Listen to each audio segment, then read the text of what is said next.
Jennifer Sadivi. Oui, nous parlons des panégyriques claniques. Voilà, et nous l'avons dit, nous sommes allés chercher la crème de la crème, les femmes, les dames. Donc les panégyriques claniques, pourquoi et pour quelle importance nous avons sur ce plateau Nangbo Wehome Missihon. Bonjour Margot. Oui, voilà. Prêtresse des cultes endogènes et canites, merci d'avoir accepté notre invitation. C'est un plaisir. Nous recevons également Mémé Bouriana Dagia. Bonjour Mémé. Bonjour, comment ça va? On vous connaît beaucoup sur l'émission par vos messages. Aujourd'hui, vous avez décidé d'être avec nous ce matin. Merci d'avoir accepté votre invitation. C'est l'occasion de dire aux téléspectateurs, nous relayons chaque fois les messages de Mémé sur cette émission. Et ils apprécient les messages de Mémé Dagia Bouriana. C'est elle, là, vous la voyez, c'est elle qui envoie des messages et participe à cette émission, soutient l'émission. Elle est aujourd'hui sur le plateau pour faire le débat avec nous. Nous lui disons merci en votre nom. Voilà, donc voilà. Et nous avons également un socio-anthropologue au téléphone qui va intervenir, Monsieur Jaurès Coin. Voilà. Tout à fait, Jaurès Coin. Il sera. On va voir si les panégyriques claniques ont une explication sociologique. Est-ce que c'est toujours d'actualité? Pourquoi? Eh bien, il va nous donner justement ces explications. Alors, déjà, je veux bien commencer par Mémé. Mémé, les panégyriques claniques. Déjà, est-ce que vous en faites usage, les panégyriques claniques? Est-ce que vous les déclamez à vos enfants, à votre mari ou à qui en a besoin? Est-ce que vous arrivez à le faire? Vous savez, d'abord, je vous remercie. De me faire participer à cette émission. C'est un plaisir. Tout le plaisir est nôtre. Les panégyriques claniques, c'est quelque chose de très important dans toute collectivité ou clan ou famille, selon les ethnies et selon les cultures. L'importance, je dirais, n'est même plus à démontrer dans la mesure où nous savons que lorsque l'on connaît ses origines et lorsque l'on est fier de ses origines, alors les panégyriques claniques sont quelque chose de motivant. Parce que ça vous appelle d'abord à l'union. Ça, c'est l'appel du cœur à travers tout ce que dit chaque panégyrique clanique.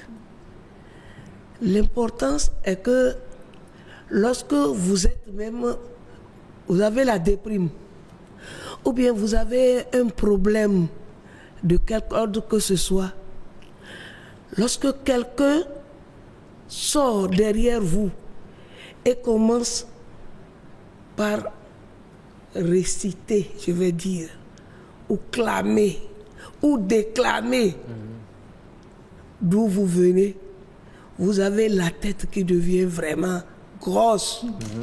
Et vous prenez du plaisir et vous êtes heureux. Oui, c'est lorsque la personne sait que c'est votre panégyrique clanique qu'elle est en train de déclamer, que vous avez ce sentiment. Exactement. Mais si vous-même, vous ne vous sentez pas appartenir à cette déclamation, est-ce que ça pourrait avoir des effets sur votre être? Non, si ce n'est pas votre panégyrique, ça ne peut rien vous dire. Maintenant, même si c'est votre panégyrique, si c'est votre panégyrique, et que vous n'en avez pas conscience, vous l'ignorez. Justement, c'est dès le C que la maman commence déjà par clamer cela dans l'oreille de son enfant. Mais combien de mamans? On a aujourd'hui de jeunes mamans qui, excusez, qui ne sont pas préparées même à avoir d'enfants. Et puis, bon, on se voit, on flirte et puis l'enfant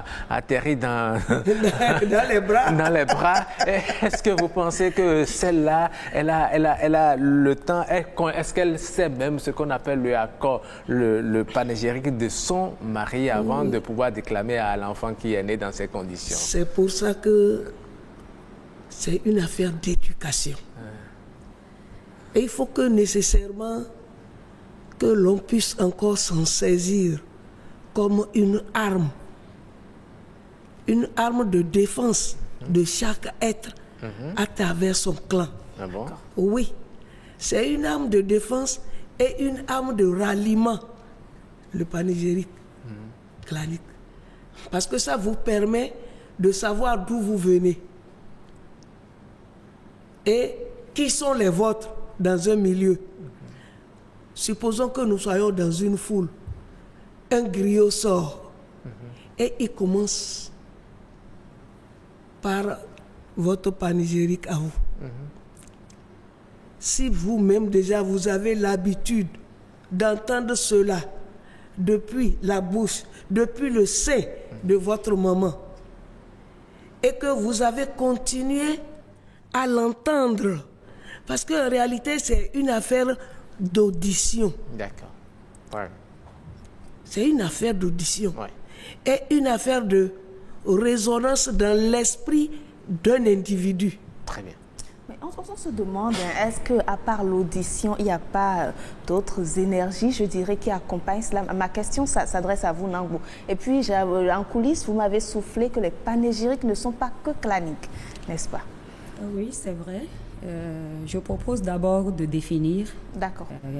On n'entend pas panégyrique un discours élogieux, caractéristique d'une personne, d'une divinité ou d'un clan.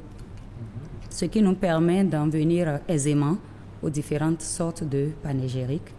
Il y a les Ahom Lamlan ou bien Dadam Lamlan pour dire les panégyriques du roi, les souverains. Il y a le Vodou Lamlan qui se comprend aisément, les panégyriques des entités. Et il y a le Akom Lamlan qui est ce que vous appelez panégyrique clanique. Alors, reprenez maintenant votre question. Oui, justement, est-ce qu'il n'y a pas d'autres, je dirais, énergies qui accompagnent ça pour que ça ait cet effet-là de calmer, de motiver, par exemple? Oui.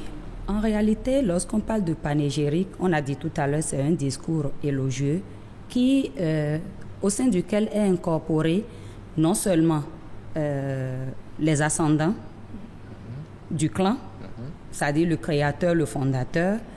Il y a parfois les origines en termes de région géographique.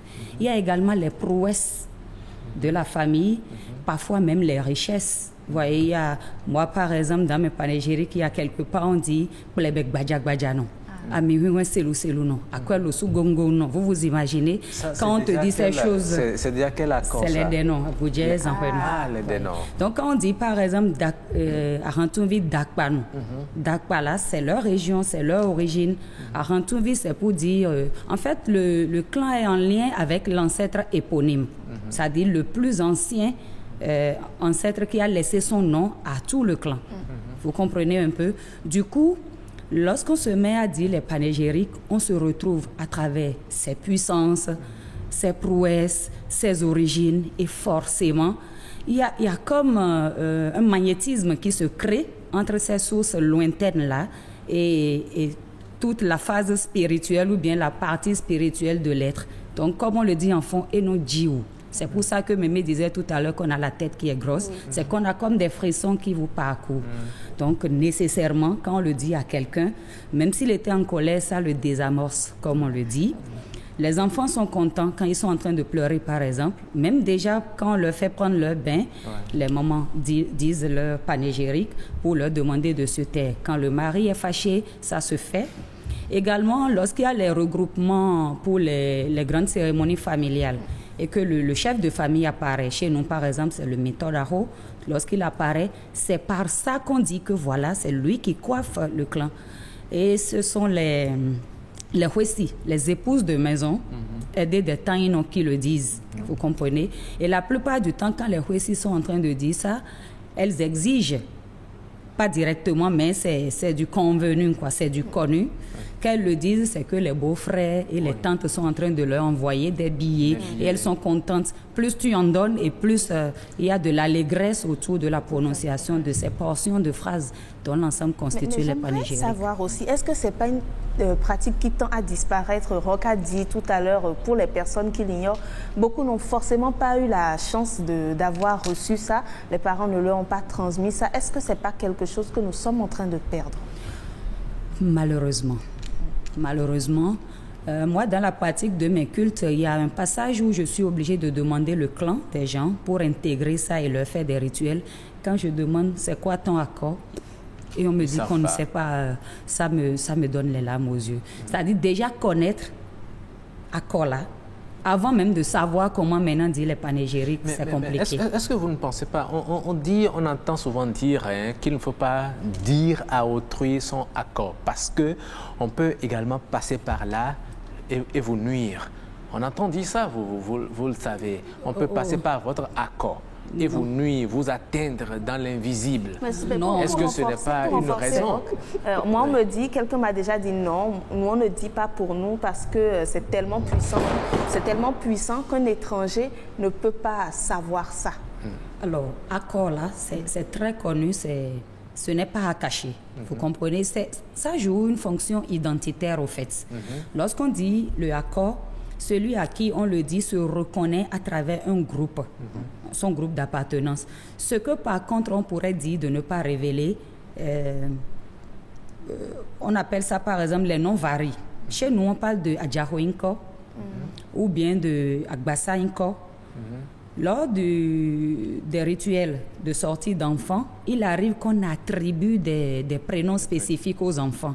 Et la plupart du temps, ils sont parlants. C'est des prénoms qui sont parlants, qui décrivent soit les conditions dans lesquelles l'enfant est né, soit les prouesses qu'il va faire dans sa vie, soit un principe de vie.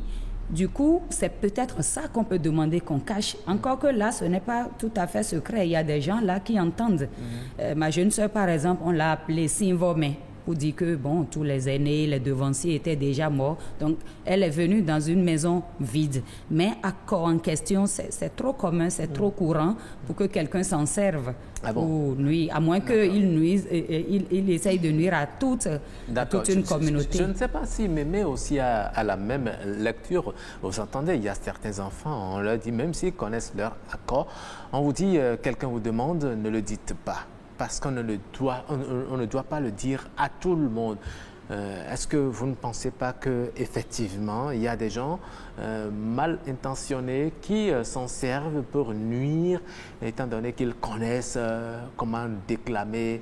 Et en le faisant, c'est comme si on appelle vos ancêtres, on les corrompt, etc., pour pouvoir vous atteindre. En tout cas, chez nous, les Yoruba, non. Parce que les panégyriques claniques chez nous, c'est dès le bas âge, même si tu ne peux pas toi-même les connaître, au moins il y a toujours quelqu'un à côté qui peut toujours t'en parler. Et tu auras peut-être des brides, parce que le plus souvent, comme elle a dit, c'est un discours élogieux, c'est long. Tout à fait. Et tout le monde n'est pas dispo à écouter ou bien à enregistrer cela.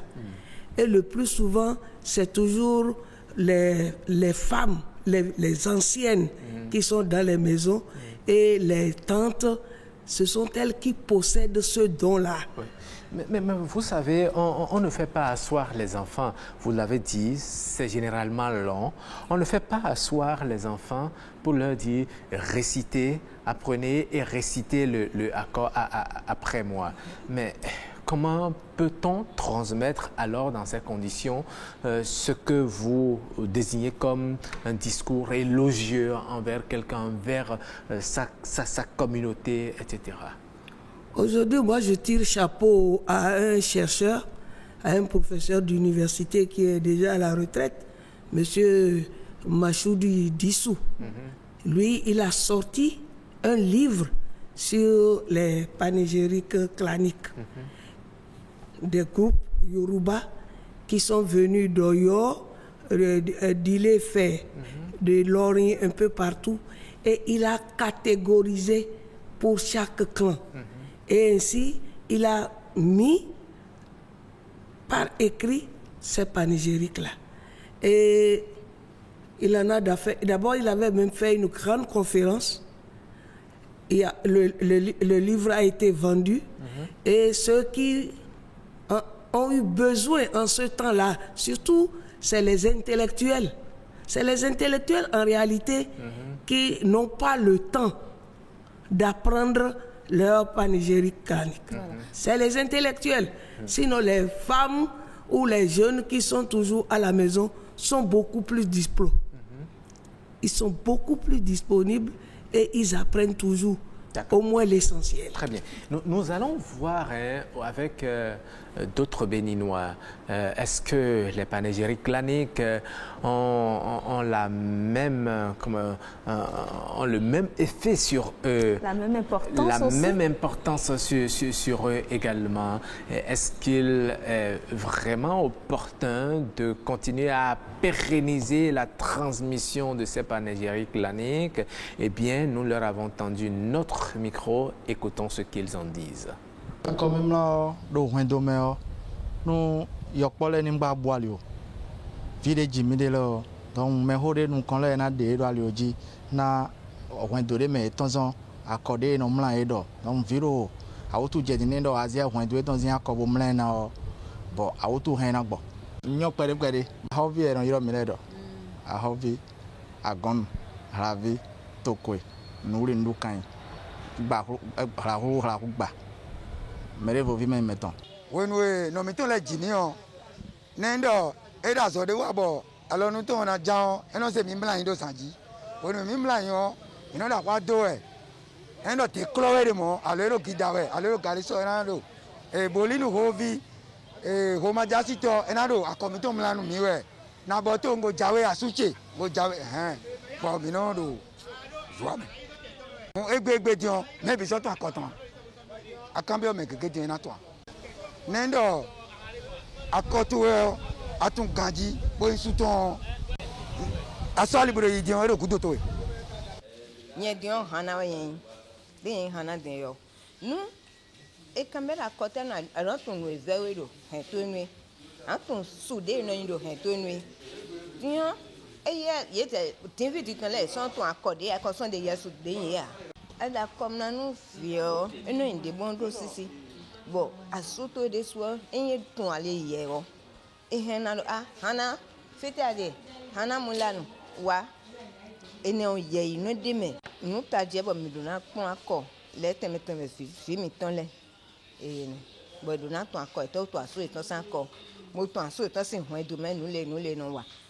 Je pense que c'est bien de le savoir, c'est bien de le savoir dans la mesure où ça nous permet normalement de savoir dans quelle ligne sociale, dans quelle ligne c'est surtout beaucoup plus familiale, de familiarité nous sommes.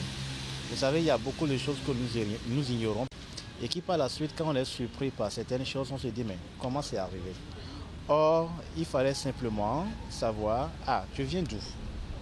Quelles sont les pratiques qu'on fait dans ma famille? Même moi qui suis ici, je ne maîtrise pas. Tout en cohabitant des personnes d'un certain âge, j'ai fini par comprendre que c'est une importance. D'où l'urgence maintenant, puisque vous êtes là, que je puisse aller mieux m'outiller par rapport à cela. Et voilà, donc vous avez suivi, Nangbo, vous avez suivi la réaction de vos concitoyens sur les panégyriques claniques. Votre première réaction à la suite de ce que vous avez entendu? Oui, comme je les ai écoutés, je me rends compte que nous sommes dans la même lancée. Et que puis-je dire d'autre, à pas confirmer ou approuver tout ce qui a été dit. Ils ont parlé des enfants, du mari, que les mères doivent le dire aux enfants. Et je saisis cette opportunité pour expliquer que c'est le fait que nous n'ayons plus les familles élargies qui fait qu'aujourd'hui, les gens n'arrivent plus à connaître ces panégyriques-là. On a peur du village. Voilà. Bon, est-ce que c'est déjà la peur? Les panégyriques, le test est souvent long, vous voyez. Et comme vous l'avez dit tout à l'heure, on ne peut pas faire asseoir quelqu'un pour lui apprendre ça comme une poésie ou comme une chanson. C'est à force d'entendre dire que ça reste, vous voyez. Maintenant, aujourd'hui, nous avons la famille nucléaire et qu'on le veuille ou non, la poussée démographique aussi est passée par là. Tout le monde ne peut plus se concentrer aujourd'hui dans le hameau familial, même si on n'a pas peur du village. On ne peut plus tous vivre au village aujourd'hui. Donc, nous sommes en ville. Ceux qui ont l'habitude d'aller là-bas gardent quelques 2 ou 3 phrases. Au moins le nom et l'origine. Quand on dit par exemple Arantouvi Dagwanchi, Asoué Agbodjez Anhwenou, bon, la plupart du temps c'est ce que les mères gardent aujourd'hui. Pour celles pour qui ça a encore un peu de valeur. Mais tout le test dans son intégralité c'est extrêmement rare. À moins qu'on ait la volonté et qu'on se rapproche de ceux qui ont l'intégralité de ces tests-là pour les apprendre. D'accord. Vous l'avez appris ou bien c'est depuis votre enfance que vous avez été moulé dans la déclamation de votre Alors moi, j'ai toujours entendu ma mère me le dire et à mon père également. Et les quelques fois qu'on nous amenait aux cérémonies en famille, je me rendais compte que les épouses ne savaient pas toutes le dire, mais attendaient, il y a une portion où on dit « au roi et au roi Jojo ». Et elles éprouvaient du plaisir à finir comme ça. C'est plus facile. Voilà. Faites-nous la déclamation, nous allons voir. D'accord. Oui. Chez nous, on dit « Vogobli, to tinhunton ». Alors, les glanos baquins. Via iro homano glo kento atindo glo paseton abojue asweta mahena devochi moi no plebe gbaja no ami hwin selu no akwelo sugongo no o wan jojo. Donc j'ai remarqué que c'est la fin là qui intéresse les femmes. Donc c'est comme ça que moi je me suis rapprochée de ma tante, la plus âgée, qui m'a appris. Parce que curieusement, quand moi je viens, elle ne me dit pas le vogobli qu'on j'entends souvent dans la famille là. Elle me dit Amadidjema Kankou, Deka Hunze. Parce que nous, notre famille, c'est Amandidje. Donc, un peu embrouillée, je lui ai demandé, mais qu'est-ce qui se passe? C'est là qu'elle m'a expliqué que le premier, là, en fait, c'est pour tous les Agbodjevis en Guadeloupe. Et c'est une royauté, il y a les Holihenumena, c'est-à-dire les familles. Et chaque famille a également ses panégyriques. Alors, quand j'ai appris ça, je me suis dit que, mais si c'est ça, il faut que j'apprenne pour mon mari. Il faut que j'apprenne pour ma maman. Donc, je suis allée voir la mère de mon beau-père, Aouida, pour apprendre pour mon mari. Et je lui en ai fait une surprise le jour de son anniversaire. Il en avait les larmes aux yeux. Et après, j'ai dit, bon, il y a le papa, il y a le mari. Maintenant, il y a la mère, celle qui a porté la grossesse. Je suis allée à Homé, chez l'une des épouses les plus vieilles de la maison, sinon ma mère de Bopa. Et elle m'a appris, j'ai enregistré. J'ai écrit, j'ai appris également et pour une fête des mères, je lui ai déclamé ça, elle était très heureuse. Donc j'exhorte chacun à savoir pour lui, pour son partenaire, que ce soit homme ou femme, c'est toujours bon de savoir pour le partenaire. Est-ce que lui il maîtrise votre panégyrique? Est-ce qu'il vous le déclame souvent? Pas entièrement, mais au moins les 3 ou 4 premières portions là. Quand vous vous fâchez et qu'il vous dit Agbo, comment dit-on? J'ai oublié. Agbo Javis en Maintenant, je voudrais aussi dire qu'au-delà de sa fonction identitaire, qui nous permet ça permet également de désamorcer, comme on dit, de mettre quelqu'un en condition d'obtenir de lui ce qu'on veut, ou bien de le calmer, mais c'est également une porte d'accès.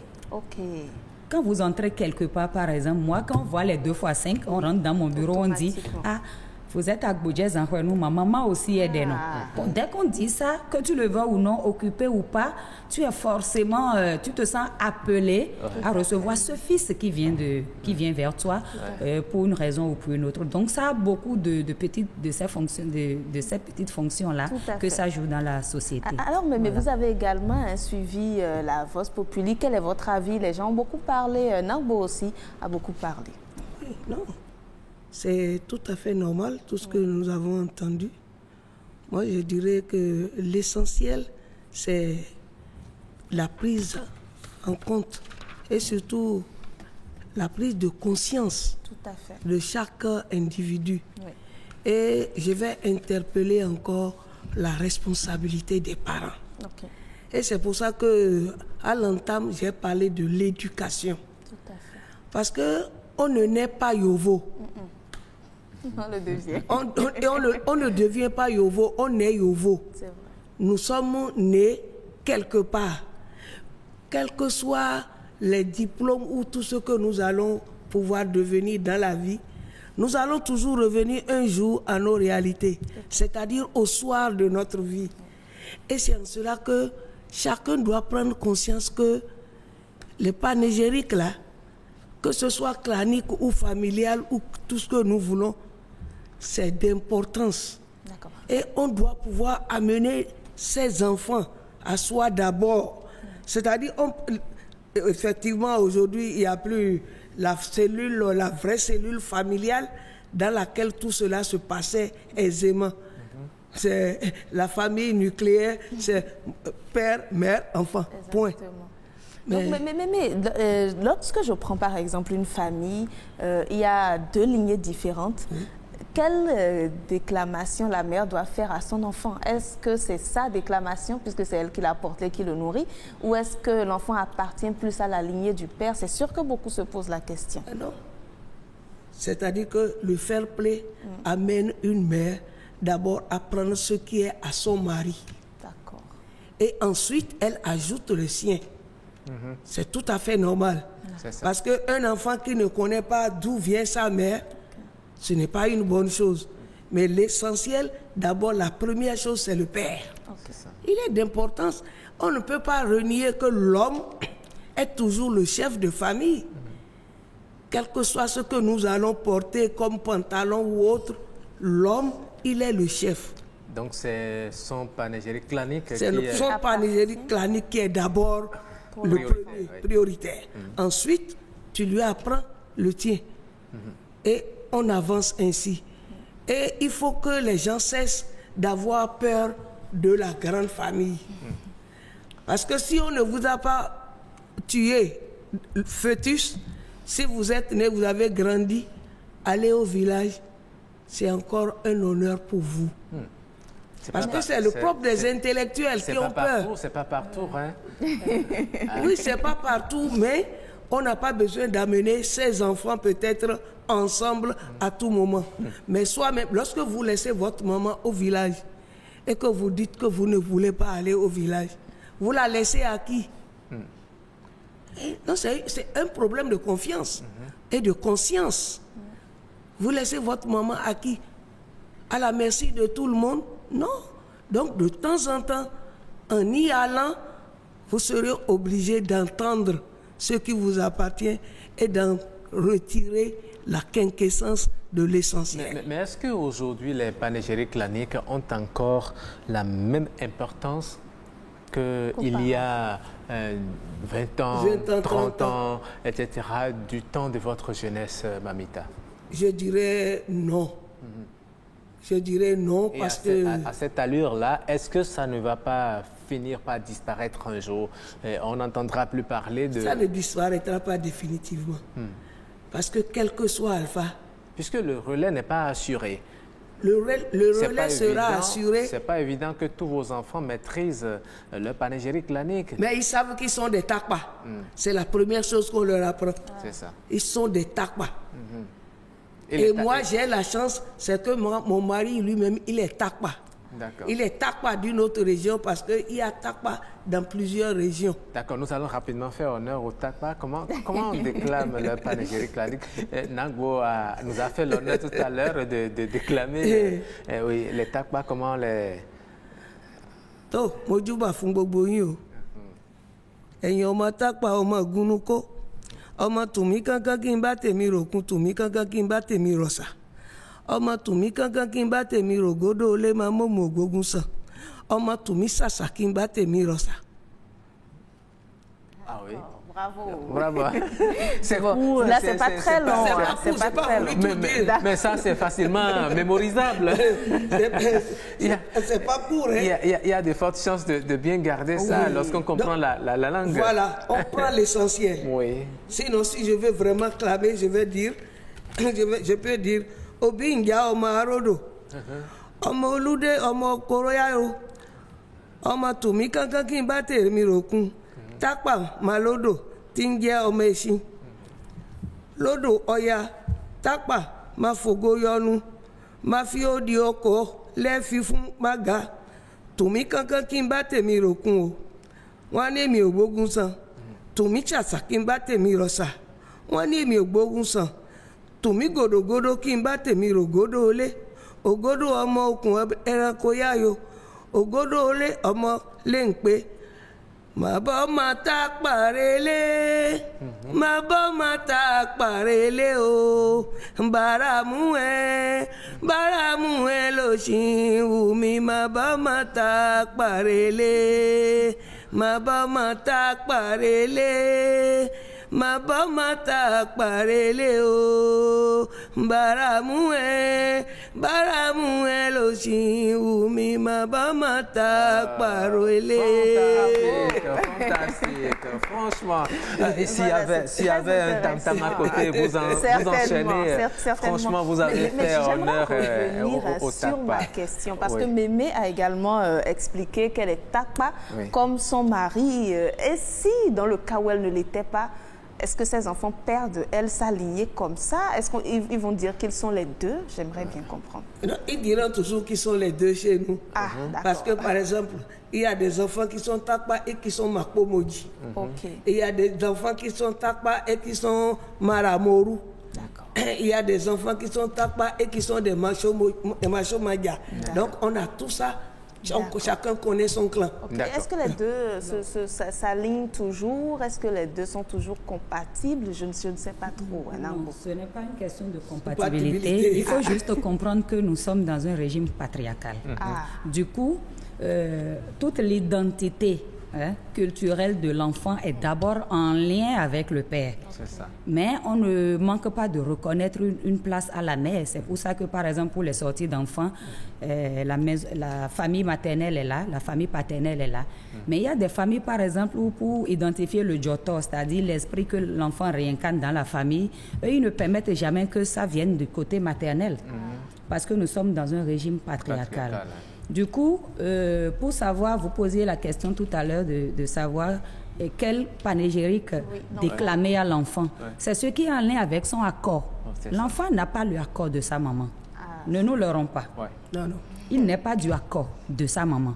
Vous verrez par exemple que si on veut donner à manger à saint, les représentations en métal des défunts là, même quand la personne n'est pas de votre famille et qu'on a besoin d'une taille, la plupart du temps, les gens sortent et demandent à Inon de Rufia. Il suffit que tu sois à Inon là. Et tu peux faire ça. Sans connaître même la famille qui est en train de le faire. Donc vous voyez jusqu'où l'importance, c'est identitaire. Et puisque c'est commun, en principe, ça ne présente aucun risque. Ce n'est pas individuel, c'est une identité commune. Vous certifiez? Oui, je certifie. D'accord. Nous sommes en ligne avec notre sociologue. Il suit le débat. Docteur Coin-Jaurès, bonjour.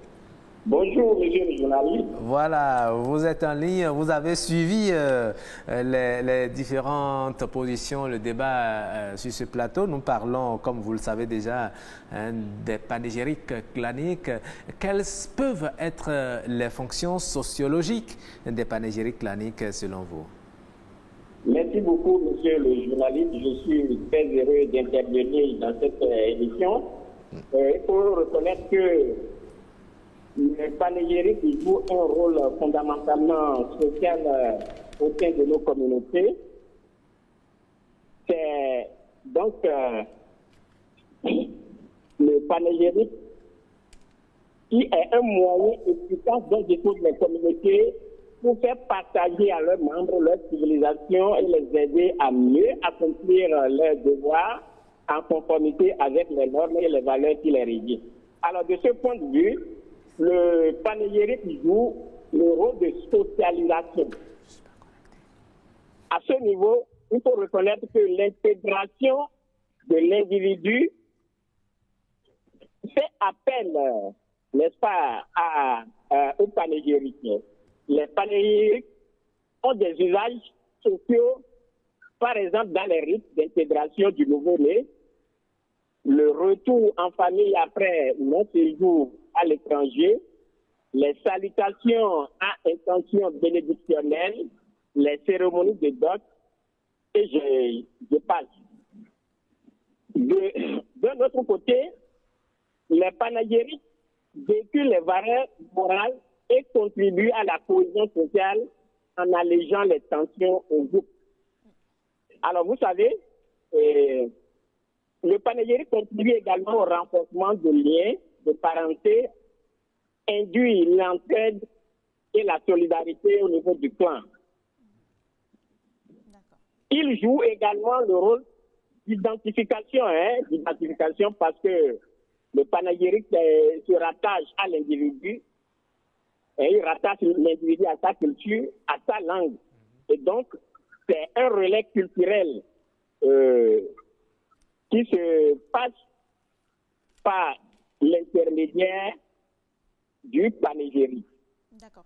Docteur, dites-nous, nous avons un peu fait le débat sur ce plateau. Est-ce que vous ne pensez pas que ça tend à disparaître à cause, je dirais, de la modernité? Voilà.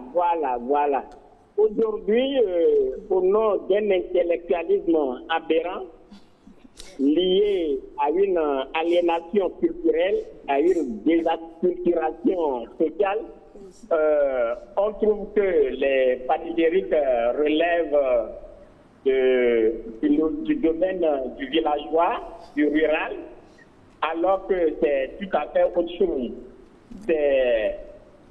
C'est un phénomène qui se produit du fait de la rencontre avec la civilisation dite occidentale. Donc, les familles ont un grand rôle à jouer dans ce sens. D'accord. Pour initier, pour amener les enfants à comprendre leur panégyrique, puisque c'est ce panégyrique-là qui leur permettent de savoir leur origine, qu'on appelle ancêtre tutélaire, le récit relié à leur origine. Les panégyriques ont également un rôle éducationnel, donc les familles ont de ce point de vue un grand rôle à jouer. D'accord, très bien. Merci beaucoup, docteur Jaurès Coin, pour votre intervention ce matin. Très bonne journée à vous. Merci beaucoup. Oui.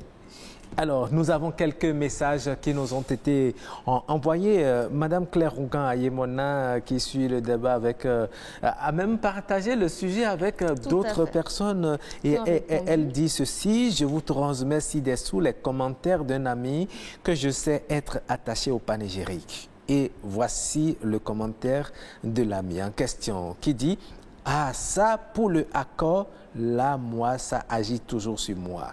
Je fais toujours un petit sourire quand on récite bien cela, quand je suis énervé. C'est hors de mon contrôle. Je pense bien que pour les familles qui ont pris l'habitude depuis l'enfance à réciter les panégyriques claniques aux bébés pour les calmer, cela reste actif dans leur subconscient. Et en situation de crise, lorsque l'individu entend ce récit, cela le replonge dans une dimension autre que celle de la situation énervante. La plupart du temps, ce récit nous décrit parfaitement. Si je prends le cas de Adando 6, raisonnons que je suis, le contenu du récit te rappelle un certain nombre de faits, de réactions et d'actions qui, au-delà de toute la gloire que tu peux en tirer, te conscientise et te permet aussi de te remettre en cause par rapport à ton état d'esprit. Et il y a Marius Acrombessi qui dit ceci: je suis entièrement d'avis. Je me rappelle qu'un jour, mon enfant pleurait à n'en point finir. On lui proposait tout ce qu'il aime, mais il pleurait toujours. Finalement, lui-même a dit qu'il ne va pas se taire parce que sa maman ne lui a pas récité son accord. Voilà quelques messages que nous avons reçus. On se rend compte que les enfants, ils sont attachés quand même. Oui. Là, c'est le subconscient. Oui. Il suffit, surtout les enfants, les nouveaux-nés. Oui. Dès qu'ils naissent et que vous avez la chance d'avoir un parent à côté, c'est-à-dire que quand on récite ça dans l'oreille d'un nouveau-né, c'est automatiquement Donc, à vous entendre, c'est que c'est depuis le très bas âge qu'il faut commencer à réciter pour que cela ait une influence sur... Mais lorsqu'on est devenu adulte, comme nous autres, qui sommes déjà grands... le cerveau a enregistré. Oui, à qui on n'a peut-être pas l'habitude de réciter le accord. Et que c'est maintenant qu'on est en train de faire cette émission qu'on a envie d'aller à la découverte de son accord. Est-ce que c'est évident que même si on nous le récite, cela ait cette influence sur notre conscience, sur notre personne? Oui, ça aura le même effet parce que à partir du moment où vous avez pris la décision d'y aller, c'est que vous avez pris conscience de ce que quelque chose vous manque. Vous comprenez? Du coup, quand vous y allez et que vous apprenez le test, que votre épouse vous fait le plaisir de mémoriser et vous le retransmet à un moment où vous êtes peut-être en colère ou bien un peu triste, ça va faire effet, il n'y a rien à faire. Parce que cet effort d'abord que la femme fait de mémoriser, c'est ça aussi qui fait plaisir. Au-delà de la gloire, comme on l'a dit tout à l'heure, qu'on en tire, c'est de se rendre compte que c'est quelqu'un qui n'est pas de ce clan-là, qui a appris à mémoriser et déroule ça comme si c'était une radio. Là, c'est encore ça qui fait plaisir. Et c'est justement pour ça que la plupart du temps, les femmes mémorisent encore mieux parfois leur panégyrique que les leurs, parce qu'elles vont dans la belle famille, assistent aux cérémonies. Et là-bas, quand tu dis, on te donne de l'argent comme pour ceux qui, comme on le dit en forme, vous comprenez, et tu fais partie des bonnes épouses quand tu sais dire ça au chef de famille, au beau-frère. Maintenant, ce n'est pas seulement le mari. Tout beau-frère, toute belle-sœur, pour lui dire la bienvenue, voyez. Quand tu mets au monde un bébé, la plupart du temps, quand tu rentres, tu vois ta belle-mère. Elle prend l'enfant sans nous donner. Pour dire, ça dit, elle vient d'évoquer ses origines, quoi. Et lui souhaite la bienvenue. Donc, c'est depuis le bas âge qu'on donne ce pli-là même. Si quelqu'un se rattrape chemin faisant, prendre conscience du mal dont on souffre à un début de guérison, dit-on. Du coup, si la personne se sent tellement interpellée à régulariser ça, c'est parce que, qu'il le veuille ou non, il est disposé à ce que ça lui fasse plaisir et le fasse se sentir appartenir à un groupe donné. Donc, mais que faut-il faire, Mémé, par exemple, ça tend à disparaître, les jeunes mamans, Roch l'a dit, ou même nos mamans ne maîtrisent pas cela. Est-ce qu'il n'y a pas lieu d'organiser quelque chose, de faire une sorte de sensibilisation? Vous êtes déjà en train de faire la sensibilisation. Ah, d'accord. Et il faut persévérer dedans. D'accord. Parce qu'en réalité, c'est les médias qui vont nous aider à sauver beaucoup de choses dans le pays. Parce que à vouloir toujours imiter l'autre, la culturation, comme nous le disons, fait que nous devenons encore aujourd'hui les bêtes de somme. Et il faut que nécessairement on prenne conscience et qu'on sache que nous sommes africains. Les panégyriques, ce n'est pas au Bénin seulement, c'est dans tous les pays africains. Au Niger, chaque entité, chaque race a ses panégyriques. Au Sénégal, vous regardez les griots sénégalais. Mais les gens peuvent même donner tout ce qu'ils ont dans leur sac et enlever leur boubou et donner et mettre ça au griot. Pourquoi? Parce qu'on a du plaisir à entendre et on a la chair de poule, on est heureux. On oublie ses soucis. On oublie ses soucis. Au moins momentanément, on oublie. C'est ça. Et c'est ce qui fait aussi la force à Porto Novo des cérémonies. Parce qu'il y a les griots là, ils sont tout le temps en train de passer avec leur tam-tam sous le bras. Vous ne les invitez pas, hein? Ils sont plus que les mouches. Ils sont les invités d'honneur, d'office, obligatoires. Et ils passent partout, et ils sont là, et ils apprennent pour chaque femme. Ils identifient d'abord les gens qui sont un peu aisés là. Et dès qu'ils aperçoivent les voitures, ils connaissent. Ils disent, ah, il doit avoir telle personne là. C'est fini, ils ne commencent pas à courir. Tu es obligé, c'est-à-dire qu'on est heureux, on est obligé de mettre la main à la poche. C'est ça, donc il faut que tout le monde aille à l'école de ces panégyriques claniques pour les apprendre. Il n'y a pas un âge pour les apprendre et lorsqu'on les maîtrise, selon les explications que nous avons eues ici au plateau, eh bien cela a toujours d'effet sur celui à qui on les proclame, n'est-ce pas? Il faut qu'on oublie un peu les bébés, les trésors, les champions, les chouchous, les poupons, pour dire un peu les accords dans les villages. Oui, c'est plus original.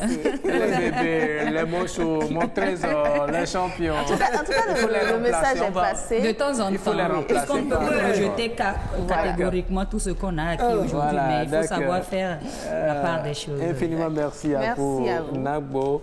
Vous êtes prêtresse des cultes endogènes et kamites. Merci d'être passé. Merci également à vous, Mémé, pour le déplacement et pour avoir partagé toutes ces belles choses avec nous. Tout le plaisir est pour moi. Le plaisir est entièrement partagé. Et je suis heureuse de rencontrer ce jour au moins une de mes enfants. Ah oui. Que Dieu te bénisse. Ah oui. Et elle est très disposée, elle nous apporte également beaucoup. C'est la deuxième fois qu'elle participe à cette émission. Beaucoup ont aimé, c'est pourquoi nous ne manquerons pas de la solliciter. Et tant qu'elle sera disponible, elle sera avec nous pour le bonheur de nos téléspectateurs.